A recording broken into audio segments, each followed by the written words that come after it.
Le train puisse rouler à 6, les gens qui sont à l'atelier, dont les gestes sont souvent infimes, qui liment un truc, qui soudent deux morceaux de ferraille, on dirait que c'est pas grand chose, et en fait sans eux le train ne roulerait pas. Et ce qui m'a toujours fasciné dans cette entreprise, la SNCF, je sais pas si ça va durer très longtemps d'ailleurs, mais le gars qui n'est pas en roulant, qui est mécanicien d'entretien, ou qui travaille au bord de la voie, il est conscient, toujours, dans le moindre de ses gestes, qu'il concourt à la sécurité des voyageurs et des cheminots, à la régularité du train.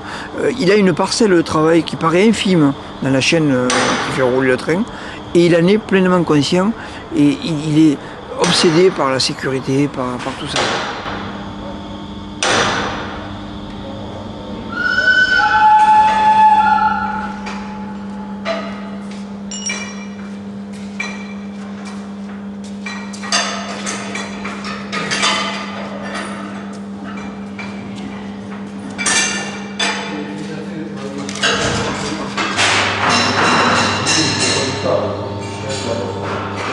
C'est le témoin de ce qu'était le train au début du siècle quand il a été mis en service.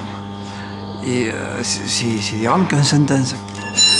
Il y a une espèce de métaphore dans ce train, c'est que c'est quand même le matériel le plus ancien, le plus vieux, le plus vétuste, qui permet au train de rouler quand il y a des grosses chutes de neige, et c'est ce matériel-là qui va dégager les rames plus récentes, y compris celles qui viennent d'être mises en service, dont on ne connaît pas encore le comportement l'hiver, qui n'a pas été testé. Cette rame, elle a tout vu. Elle a vu la création de la ligne, elle a vu l'apogée de la ligne, elle a vu son déclin, elle a vu sa fermeture programmée.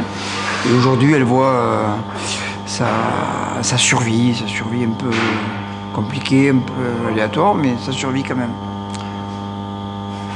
J'aime bien cette rame.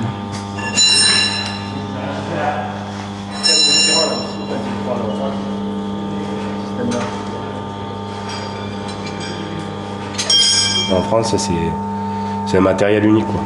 Donc, il n'y a pas réellement de formation pour ce type de matériel. Alors, on se forme, en fait, directement ici même, quoi, sur le matériel. À la base, j'étais freiniste, mais je ne connaissais pas du tout ce système de frein. Au niveau du dépôt, autant que ce soit du dépôt, de la voie, tout ça, il y avait 200 personnes pratiquement qui travaillaient ici après-guerre, quoi. Il y avait 200 personnes.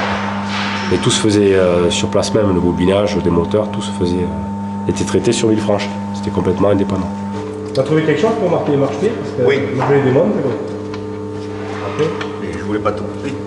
Parce que c'était les jambes, petit stylo jaune. Je suis à l'aménagement intérieur. Je n'en avais jamais fait, bon, je me suis adapté. Hein. Mais souvent les cheminots, on a su s'adapter à plusieurs reprises. On s'adapte par exemple aujourd'hui. Ça n'a rien à voir avec l'aménagement intérieur. Filer les coups de main, il faut être un peu polyvalent, c'est le cas de le dire. Des fois on donne la main aux freinistes, aux électriciens rarement, mais aux freinistes assez souvent. Pour la sécurité et l'assurance de qualité, on est obligé de mettre une barre supplémentaire en haut.